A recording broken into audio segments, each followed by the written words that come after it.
ಈ ಗೋಮಯ ಮತ್ತೆ ಗೋಮೂತ್ರದ ಬಗ್ಗೆ ಸಾಕಷ್ಟು ಜನಕ್ಕೆ ಮಾಹಿತಿನೇ ಇಲ್ಲ. ಎಷ್ಟೆಲ್ಲ ಮೆಡಿಸಿನಲ್ ವ್ಯಾಲ್ಯೂಸ್ ಇದೆ, ಅದನ್ನ ಹೇಗೆ ಬಳಸಬೇಕು, ಯಾವ ಪದ್ಧತಿಯಿಂದ ಬಳಸ್ತೀವಿ, ಅದನ್ನ ಹೇಗೆ ಬಳಸೋದ್ರಿಂದ ಯಾವ ಯಾವ ಉಪಯೋಗಗಳಿವೆ, ಇದ್ರ ಬಗ್ಗೆ ಒಂದಷ್ಟು ಮಾಹಿತಿಯನ್ನು ಕೊಡಿ. ಖಂಡಿತಮ್ಮ. ನೋಡಿ, ಆಯುರ್ವೇದದಲ್ಲಿ ಗೋಮೂತ್ರದ ಬಗ್ಗೆ ತುಂಬ ವಿಚಾರಧಾರೆಗಳನ್ನು ನೀವು ತಿಳ್ಕೋಬಹುದು. ಬೇಕಾದಷ್ಟು ರೋಗಗಳಿಗೆ ಗೋಮೂತ್ರ ರಾಮಬಾಣ. ಅದನ್ನು ನೀವು ಹಸಿ ಹಸಿಯಾಗಿ ಕುಡಿತೀನಿ, ಅದೆಲ್ಲ ನೀವು ಉಚ್ಚಾಟಕ್ಕೆಲ್ಲ ಹೋಗಬಾರ್ದು.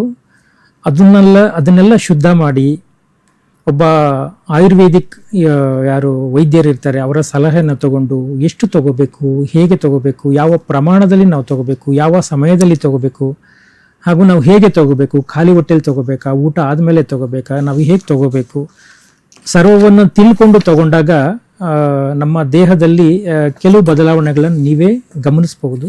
ಬೇಕಾದಷ್ಟಿದೆ. ಈ ಇತ್ತೀಚಿನ ದಿನಗಳಲ್ಲಿ ನಾವೇನು ಈ ಕ್ಯಾನ್ಸರ್ ಒಂದು ಮಾರಕ ರೋಗ ಅಂತ ನಾವೆಲ್ಲ ಕರಿತಾ ಇದ್ದೀವಿ. ಆ ಕ್ಯಾನ್ಸರ್ ಸೆಲ್ಸ್ ಏನು ಉತ್ಪತ್ತಿ ಆಗುತ್ತೆ ನಮ್ಮ ದೇಹದಲ್ಲಿ, ಆ ಕ್ಯಾನ್ಸರ್ ಸೆಲ್ಗಳನ್ನು ನಾಶ ಮಾಡಿ ಪರಿಪೂರ್ಣವಾಗಿ ಸರಿ ಮಾಡುವಂತಹ ಗುಣಗಳು ಈ ಗೋಮೂತ್ರದಲ್ಲಿದೆ. ಅದನ್ನು ಗೋಮಯ, ಗೋಮೂತ್ರ ಎಲ್ಲ ಅಂತ ನಾವು ಕರಿತೀವಿ, ಗಂಜಲ ಅಂತೆಲ್ಲ ಕರಿತೇವೆ.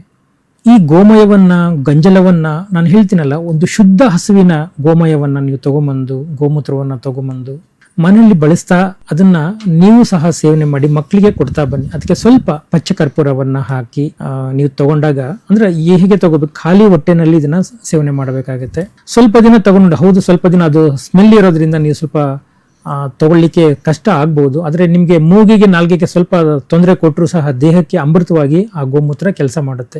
ಬೇಕಾದಷ್ಟು ಇದಷ್ಟೇ ಅಲ್ಲ, ಕೆಲವು ಜನಕ್ಕೆ ಕರಳು ಇನ್ಫೆಕ್ಷನ್ಸ್ ಎಲ್ಲ ಇರುತ್ತೆ. ಕರಳು ಇನ್ಫೆಕ್ಷನ್ ಸಹ ಹೋಗುವಂಥದ್ದು ಈ ಗೋಮೂತ್ರದಲ್ಲಿಯೇ. ಆಗ ಗೋಮೂತ್ರವನ್ನ ಈ ಕ್ಯಾನ್ಸರ್ ಪೇಷಂಟ್ಸ್ ಎಲ್ಲ ಅವ್ರಿಗೆ ಆರಂಭಿಕ ಹಂತದಲ್ಲಿ ಏನಿರುತ್ತೆ, ಆರಂಭಿಕ ಹಂತದಲ್ಲಿರೋರಿಗೆ ಕೊಡಿ. ಕರಳು ಇನ್ಫೆಕ್ಷನ್ ಆಗಿರುತ್ತೆ ಅಂಥವ್ರಿಗೆ ಕೊಡಿ. ಮಲಬದ್ಧತೆಗಳಾಗ್ತಾ ಇರುತ್ತೆ ಅಂಥವ್ರಿಗೆ ಸ್ವಲ್ಪ ಪ್ರಮಾಣದಲ್ಲಿ ಕಡಿಮೆ ನೋಡಿಕೊಂಡು ವೈದ್ಯರ ಸಲಹೆ ಮೇರೆಗೆ ಇದನ್ನೆಲ್ಲ ಕೊಡ್ತಾ ಬನ್ನಿ. ಗೋಮೂತ್ರದಿಂದ ಬೇಕಾದಷ್ಟು ರೋಗಗಳನ್ನು ಪರಿಹಾರವನ್ನ ನಾವು ಮಾಡ್ಕೊಳ್ಬಹುದು. ಈಗ ನೀವು ಇದನ್ನ ನೀವು ಕಂಟಿನ್ಯೂ ಮಾಡ್ತಾ ಬನ್ನಿ. ಒಂದ್ ಸ್ವಲ್ಪ ದಿನ ತಗೊಂಡು, ಈಗ ಆಯುರ್ವೇದಿಕ್ ಅಂಗಡಿಗಳಲ್ಲಿ ಬೇಕಾದಷ್ಟು ನಿಮಗೆ ಗೋಮೂತ್ರ ಸಿಗುತ್ತೆ, ಗೋಮಯಗಳಲ್ಲಿ ಸಿಗುತ್ತೆ, ಗೋವಿನ ಪ್ರಾಡಕ್ಟ್ಸ್ ನಮ್ಗೆ ಬೇಕಾದಷ್ಟೆಲ್ಲ ಸಿಗುತ್ತೆ. ಅದನ್ನ ತಗೊಂಬನ್ನಿ ಮನೆಗೆ. ಅಂದ್ರೆ ತುಂಬಾ ಅದು ಏನು ಎಕ್ಸ್ಪೈರಿ ಡೇಟ್ ಎಲ್ಲ ನೋಡಿ ತಗೊಳ್ಳಿ. ಯಾಕೆಂದ್ರೆ ತುಂಬಾ ಅದು ಇದಾದ್ರೆ ಸ್ವಲ್ಪ ಕಹಿ ಅಥವಾ ಇನ್ನೊಂದು ಒಗರು ಜಾಸ್ತಿ ಆಗೋ ಸಾಧ್ಯತೆಗಳೆಲ್ಲ ಇರುತ್ತೆ.